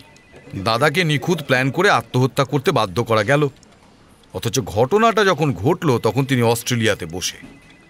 কারো সন্দেহ করার প্রশ্নই ওঠে না। এখন আমরা মোটিভটা জানি। আইএসআই ভারতের এক প্রতিভাবান বিজ্ঞানীকে পৃথিবী থেকে সরিয়ে দেওয়ার জন্য টোপ ফেলেছিল বিপুল ঋণে আকণ্ঠ নিমজ্জিত তার এই ভাইটির সামনে। প্রচুর টাকার অফার পেয়েছিলেন এই সুরেশ সারভানান, যাতে তার সমস্ত ঋণ মিটিয়েও অনেক টাকা উদ্বৃত্ত থেকে যেত। আর এই লোভেই এক নারকীয় প্ল্যান ফেঁদে বসলেন তিনি। টাকার লোভ দেখিয়ে সঙ্গী হিসেবে জোটালেন শঙ্কর সাধুকে, যার কাছে নিজের মেয়ে জামাই প্রতিনিয়ত টাকা চাইছিল কলকাতায় ফিরে ব্যবসা খুলবে বলে। আলাপ জমেছিল কমিশনার সাহেবের চেম্বারে। উপস্থিত ছিলেন মনোজ চাকলাদার, মনুজেন্দ্র, অজয় শাসমল আর কয়েকজন সিনিয়র অফিসার। আসরের মধ্যমণি অবশ্য একজনই, দ্য গ্রেট চিন্তাহরণ মুখার্জি। সুরেশ সারভানান হচ্ছেন একজন টিম্বার মার্চেন্ট, কাঠের ব্যবসা। যে কোনো কাঠের ব্যবসায়ীকেই স্থানীয় বন জঙ্গল ভালো চিনতে হয়। সেই সূত্রেই তিনি এই গাছটি, যার স্থানীয় নাম গিম্পি গিম্পি, তার খোঁজ পান। অস্ট্রেলিয়া এক আশ্চর্য মহাদেশ, সবচাইতে হিংস্র এবং আগ্রাসী জন্তু জানোয়ারদের বাস সেখানে। যে সবচাইতে বিষধর সাপ ইনল্যান্ড তাইপানি হোক বা ডিঙ্গো নামের হিংস্রতম কুকুর হোক। এছাড়াও এমন অনেক অদ্ভুত প্রাণী আছে দেখে মনে হয় অন্য গ্রহের জীব। সে অস্ট্রেলিয়ার একটা প্রদেশ কুইন্সল্যান্ড। তার দক্ষিণ পূর্ব দিকের জঙ্গলে জন্মায় গিম্পি গিম্পি নামের এই খতরনাক গাছটি। গাছ নয় অবশ্য, গুল্ম বললেই চলে। বৈজ্ঞানিক নাম ডেন্ড্রকনাইড মরোয়েটস। লাউ পাতার মতো বড় বড় পাতা, শেপ অবশ্য পানের মতো। পাতা আর নরম কাণ্ড জুড়ে অজস্র সূঁচের মতো রোয়া, আর সে রোয়া একবার ছুঁলে আর রক্ষে নেই। লোকে বলে একবার ছুঁলে নাকি একসঙ্গে হাজার বোলতার কামড়, অ্যাসিডের জ্বালা আর ইলেকট্রিক শকের অনুভূতি হয়। ইংরেজিতে অনেকে বলে সুইসাইড প্ল্যান্ট, কারণ এর বিষের জ্বালা সহ্য করতে না পেরে আত্মহত্যার ভুরি ভুরি উদাহরণ আছে। এমন খতরনাক গাছ দুনিয়াতে দুটো নেই। জ্যান্ত গাছ তো বটেই, এমনকি এর শুকনো পাতাও একই রকমভাবে ডেঞ্জারাস। আর এই বিষাক্ত রোঁয়া একবার দেহে ঢুকলে কমসে কম 2 থেকে 3 বছর দেহে থেকে যায়। সুরেশ সারভানানের শয়তানি প্ল্যানটা শুরু হলো এখান থেকেই। তিনি মাস 2 আগে অস্ট্রেলিয়া থেকে বেশ কিছু গাছের বীজের সঙ্গে গিম্পি গিম্পির কিছু বীজও পুঁতে দিলেন নিজেদের বাগান। শঙ্কর সাধুকে বাগানে ঢুকতে বারণ করে দিলেন, যাতে আগে এসে এই ঘাতক গাছটির সংস্পর্শে না আসে। শঙ্কর সাধু হয়তো পুরো ব্যাপারটা জানতো না, তবে সে যে এই পরিকল্পনার অংশ ছিল সে আমরা জানি, কারণ তার জন্য নির্দিষ্ট করা কাজটি সে অত্যন্ত সুচারুরূপে সম্পন্ন করেছিল। রমেশ সারভানানের ওষুধ পাল্টে দেওয়া। সুরেশ সারভানান বীজ পুঁতে গেলেন বর্ষার ঠিক আগে আগে। বর্ষার 2 মাসে সেই শয়তানি গাছের চারা মাথা তুলে দাঁড়াল। 2 মাস পর রমেশ সারভানান এলেন। ভাই জানতো বাইপোলার ডিসঅর্ডারে ভোগা দাদা কি ওষুধ খায়। সেই ওষুধের নাম আমাকে পাঠিয়ে দিয়েছিলেন ডক্টর দেশমুখ। ওষুধের জেনেরিক নাম ডেসভ্যানলা ফ্যাক্সিন, চলতি নাম ভেনিস। সুরেশ সারভানান তার বদলে অ্যাটেরাল বলে একটা ওষুধ দিয়ে গেলেন শঙ্কর সাধুকে। দুটোই বাইপোলার ডিসঅর্ডারের ওষুধ, কিন্তু অ্যাটেরালের একটা কড়া পার্শ্ব প্রতিক্রিয়া আছে। এর প্রভাবে লোকে হ্যালুসিনেট করে, আর সেরকম ট্রিগার থাকলে আত্মহত্যার প্রবণতা জন্মায়। শঙ্কর সাধুর ওপর নির্দেশ রইল সময় সুযোগ মতো রমেশ সারভানানের ওষুধ বদলে দেওয়া। ব্যাস, সুরেশ সারভানানের সমস্ত প্ল্যান রেডি। রমেশ সারভানান এলেন, ভাইয়ের চ্যালেঞ্জ অ্যাকসেপ্ট করে গাছ চিনতে গিয়ে গিম্পি গিম্পি ছুঁলেন। আস্তে আস্তে যন্ত্রণা বাড়তে লাগল। তিনি তার মধ্যে ওষুধ খেলেন। ওই প্রবল যন্ত্রণায় খেয়াল করলেন না যে তার ওষুধ পাল্টে গেছে। একটু পরে দুইয়ের প্রভাবে তিনি উন্মাদ হয়ে গেলেন, আর ছোট থেকেই আত্মহত্যা প্রবণ বাইপোলার ডিসঅর্ডার রোগীটি এবার সত্যি সত্যি আত্মহত্যা করে বসলেন। এত অবধি সব ঠিক ছিল। রমেশ সারভানান আত্মহত্যা করেছেন তখন অকুস্থলে কেউ ছিল না, শরীরে কোনো বিষের ডোজেজ নেই, কোনো গানশট বা উন্ড নেই, নেডল পারফোরেশন নেই, কোনো ফিঙ্গারপ্রিন্ট নেই, সুরেশ বা শঙ্করকে ইন্ডিকেট করার মতো কোথাও কিচ্ছু নেই। আ পারফেক্ট ক্রাইম। কিন্তু ভুল হয়ে গেল দুটো জায়গায়। এক, রমেশ সারভানানের মোবাইলে তোলা শেষ ছবিগুলো আমার হাতে চলে আসে। সেগুলো গুগল লেন্সে ফেলে দেখতে দেখতে চমকে উঠি একটি বিশেষ গাছ দেখে।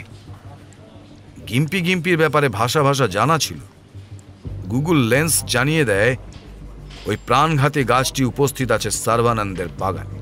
আর অনুপম ঘোষের মুখে রমেশ সারভানানের শেষ মুহূর্তের যা বর্ণনা পাই তা হুবহু মিলে যায় গিম্পির অ্যাটাকের সিমটমের সঙ্গে। ব্যাস, দুয়ে দুয়ে চার করতে কোনো অসুবিধা হয়নি। আর দ্বিতীয়টি হচ্ছে একটি তুচ্ছ অসঙ্গতি ধরা পড়ে যাওয়া। কাল রাতে আমার গিন্নি কথায় কথায় অভিযোগ করেছিলেন যে আমি নিজের ওষুধ নিজে গুছিয়ে রাখি না। কথাটা শোনার সঙ্গে সঙ্গে আমার মাথায় অনেক দিন ধরে টিকটিক করা অস্বস্তিটা হঠাৎ করে ক্লিয়ার হয়ে গেল। শঙ্কর সাধুকে যখন জিজ্ঞেস করা হয় সেদিন কি করেছিল, তখন তার বলা বিবরণের মধ্যে একটা ছিল রমেশবাবুর ওষুধ গুছিয়ে রাখা। আর পরের দিনই সুরেশ সারভানান জানালেন যে দাদার নিজের জিনিস ঘাটা বা গুছিয়ে রাখা নিয়ে ওসিডি ছিল। দুটো একসঙ্গে ট্রু হতে পারে না বলে বুঝতে হবে কোথাও একটা গন্ডগোল আছে। শঙ্কর সাধুর উচিত ছিল ওষুধ গুছিয়ে রাখার কথাটা না বলা। খুব সম্ভবত অতিরিক্ত আত্মবিশ্বাসের কারণে সেটা চেপে যাওয়ার কথা তার মনে হয়নি। আর সেখানেই দুজনে ধরা পড়ে গেল। পাড়ার কুকুর বিড়াল মারা যাওয়াটাও নিশ্চয়ই শঙ্কর সাধুই তুলে দিয়েছিলেন সুরেশের কানে। না দিলেও ওই খতরনাক গাছ বাঁচিয়ে রাখার প্রশ্নই ওঠে না। তাই সুরেশ সারভানান পাপের শেষ চিহ্নটি জ্বালিয়ে রওনা দিয়েছিলেন এয়ারপোর্টের দিকে। একবার দেশের বাইরে চলে গেলে ভদ্রলোককে ধরা অসম্ভব হয়ে যেত। হলো না সারভানানদের প্রতিবেশী অনুপম ঘোষের জন্য, যিনি প্রায় রাডার যন্ত্র বসিয়ে ফেলেছিলেন পাশের বাড়ির ওপর। আর আমাদের অজয় শাসমলের দ্রুত অ্যাকশন। সবাই রুদ্ধশ্বাসে শুনছিল গোটা কাহিনীটা। মুখার্জি সাহেব শেষ করতেই প্রথম কথা বললেন কমিশনার গোয়েল। কিন্তু প্রফেসর সাহেব, ওই খতরনাক রোয়া অর হোয়াট এভার, সে তো যারা রমেশ সারভানানের বডি হ্যান্ডেল করেছে তাদেরও এফেক্ট করতে পারত। কই আর কারো মধ্যে তো এই সিমটম দেখা যায়নি। কারা বডি হ্যান্ডেল করেছে? পুলিশ আর ফরেন্সিক। তারা নিশ্চয়ই খালি হাতে বডি নাড়াচাড়া করেনি, ডিসপোজেবল ল্যাটেক্স গ্লাভস ইউজ করেছে। ফলে তারা এর সংস্পর্শে আসেনি। খালি হাতে ছুলে অবশ্য অনেক আগেই এই কেসের ফয়সালা হয়ে যেত। ব্রাভো ব্রাভো প্রফেসর সাহেব, Bravo. It's certainly the weirdest case I have ever seen. Please accept my sincerest compliments. বাকিরাও হাততালি দিয়ে উঠলেন। সবাই উচ্ছ্বসিত। কলকাতা পুলিশের মুকুটে এই কেস নতুন এক পালক বইকি। অভিনন্দন বার্তা ইত্যাদি শেষ হলে প্রফেসর মুখার্জি কমিশনার সাহেবের অফিস থেকে বেরিয়ে এলেন। মনুজেন্দ্র তার গাড়িতে তুলে নিল গুরুকে। ফিসফিস করে জিজ্ঞেস করল, তা কোথায় যাবেন স্যার? আকর্ণ বিস্তৃত হাসলেন প্রফেসর মুখার্জি। তারপর উচ্ছ্বসিত স্বরে বললেন, সাউথের দিকে চাউম্যান বলে কি একটা রেস্তোরাঁ খুলেছে না, চাইনিজ? হ্যাঁ মনু, খেয়েছো কখনো?